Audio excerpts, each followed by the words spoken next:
Naku, pag-usapan ho natin ito hong issue sa Prime Water na kung saan ay pinaimbestigahan na ni Pangulong Marcos Jr. Pero yan po ay inaakusahan ni VP Sara Duterte na pamumulitika.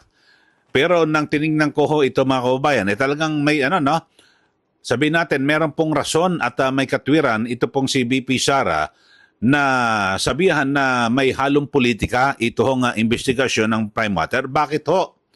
Ito ho, meron pong interview mismo kay San Jose del Monte City Mayor, diyan po sa Bulacan, Mayor Robes, na last year pa pala sila nagpadala ng sulat kay Pangulong Marcos Jr. at kanilang inireklamo ito hong masamang serbisyo ng Prime Water.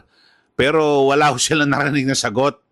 Mga kababayan, at ngayon lang ho umaksyon ang Pangulo dito po sa reklamong ito. Kaya ang tanong ho ng mga kababayan natin, bakit ngayon lang? So, yun ho. Pero bagamat siyempre ngayon lang ho ay nagpapasalamat pa rin ho yung mga taga San Jose del Monte, sabi po ni Mayor Robes, mga kababayan. Kaya hindi nyo po masisisi na sabihin po ni VP Sara Duterte, nako, politika lang yan. Kasi agad na ipinag-utos ni Pangulong Marcos Jr. na imbestigahan ito hong Prime Water matapos po na i-endorso ni VP Sara Duterte ito pong si Congresswoman na Camille Villar bilang senador. Di po ba? Last year pa palang reklamo.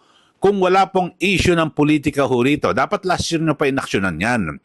Pero linawin ko ho, mga kababayan, ako po ay nakikiisa, tama ho na talagang aksyonan ito hong problema sa Prime Water. Nako, ang dami ho tayong makakilala dyan lang po sa San Jose del Monte, Bulacan, na talagang apektado at lubos na nagdurusa dito po sa masamang na serbisyo po ng Prime Water. At bukod sa San Jose del Monte, Bulacan, nako, ang dami po mga lugar na talagang namang apektado. So ako ho linawin ko, dapat lang ho talagang imbestigahan at pagpaliwanagin o papanagutin ito pong Prime Water. Pero ibang issue ito. Ang issue ho rito ay sabi po ni VP Sara, may halong politika.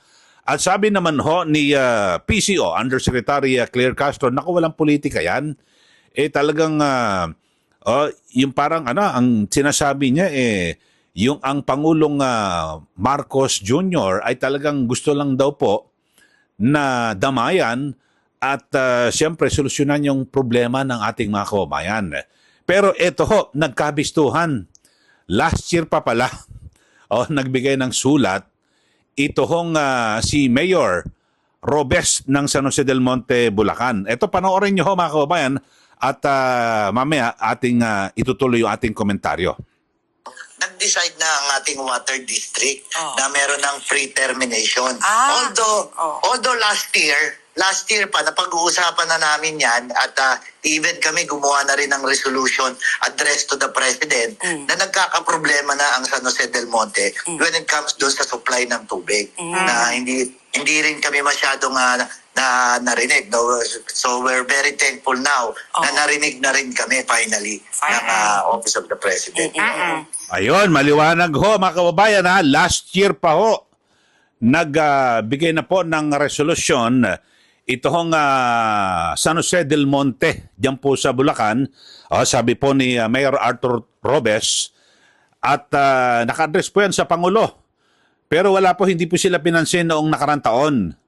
At ngayon ay nagpapasalamat po sila na ngayon nagpa-imbestiga na po ang Pangulo. So dito ho, maliwanag ho last year pa ho inireklamo, wala hong sagot. Bakit ho last year wala hong sagot? Magkakampi pa ho sila. Hindi pa kasi ini-endorso ni VP Sara Duterte itong si Congresswoman Camille Villar. Pero nang siya po ay i-endorso na ho ni VP Sara, makalipas ang ilang araw, yun na, pinaimbestigahan na po itong Prime Water. So, yun ho, hindi mo masisisi si VP Sara, hindi, may politika ho dito. Ako, kung babasahin po natin ang sitwasyon, linawin ko, dapat lang po na imbestigahan at papanagutin ito hong Prime Water dahil sa masamang serbisyo niya. Di ba? Sa kanilang mga customer, biro mo, singil ka ng singil, tapos ang sama ng serbisyo. So tama po yun, no? Pero yung timing, yung issue rito ay kung may politika o wala.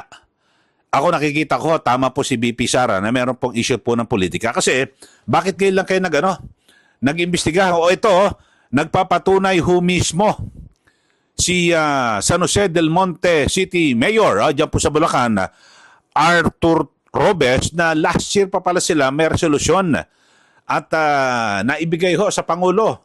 Pero ngayon lang po napansin. Siguro ho kung last year pa ho inendorso ni BP Sara itong si Camille Villar, baka last year na imbestigahan na. Pero ngayon lang ho sa panahon po ng kampanya na nagpa-imbestiga ang Pangulo dahil inendorso ni BP Sara ito pong si Camille Villar. Yung pong issue natin huwag ho kayo maliligaw.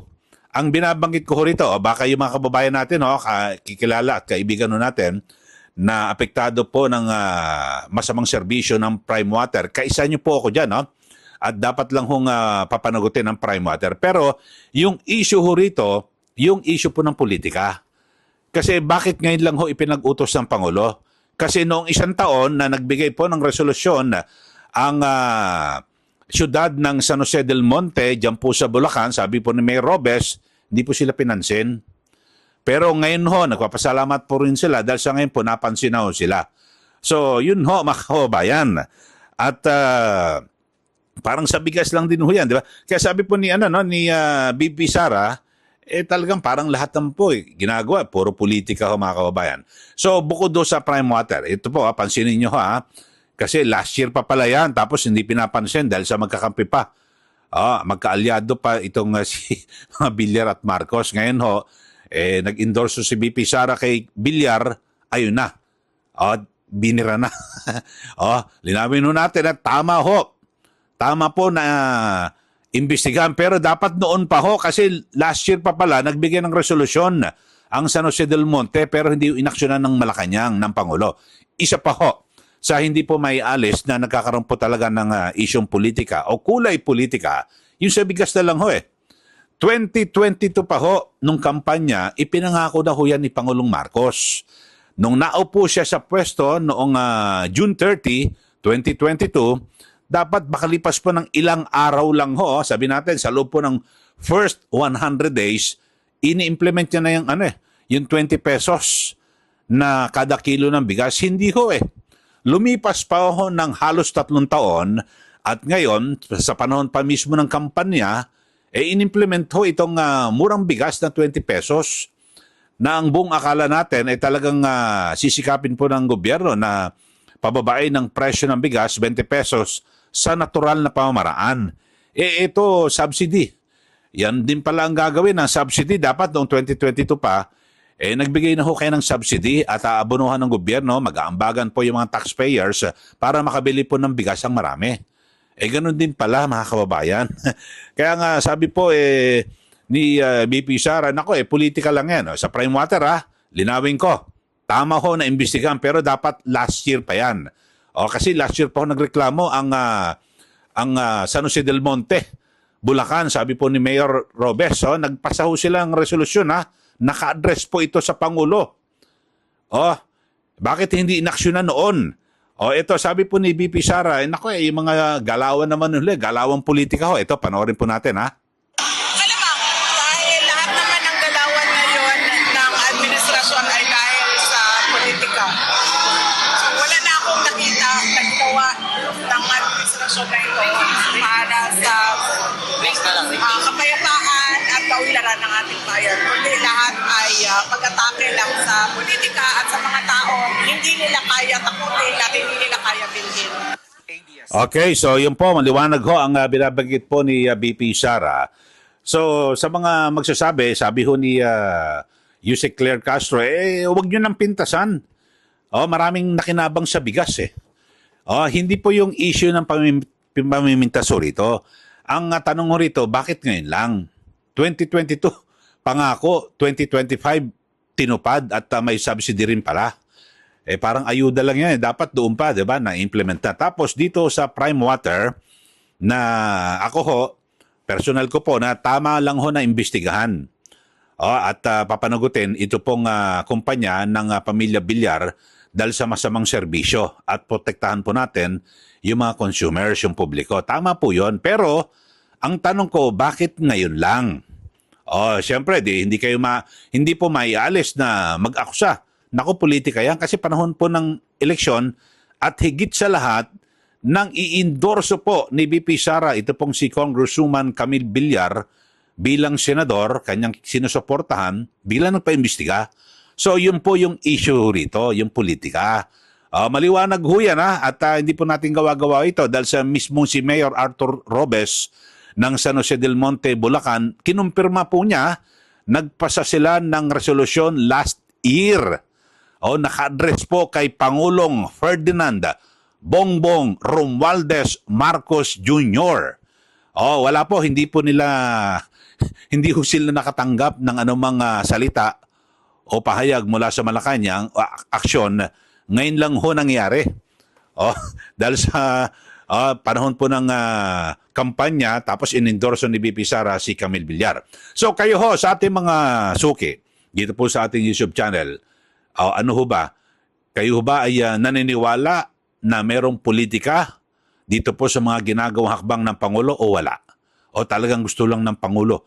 Kasi ang gusto pong palabasin ni Pangulo ni PCO Undersecretary Claire Castro, hindi talagang ang gusto ng Pangulo mabigyan ng murang bigas yung mga tao na naghihirap. Tapos yung sa Prime Water talagang gusto nilang naman na naaksyonan at maibsan yung pagdurusan ng mga customer ng Prime Water.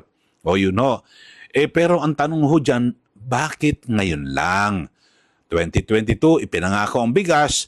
Tapos dito naman sa reklamo sa Prime Water, last year pa ho, merong resolusyon ng San Jose del Monte. Bakit ngayon lang?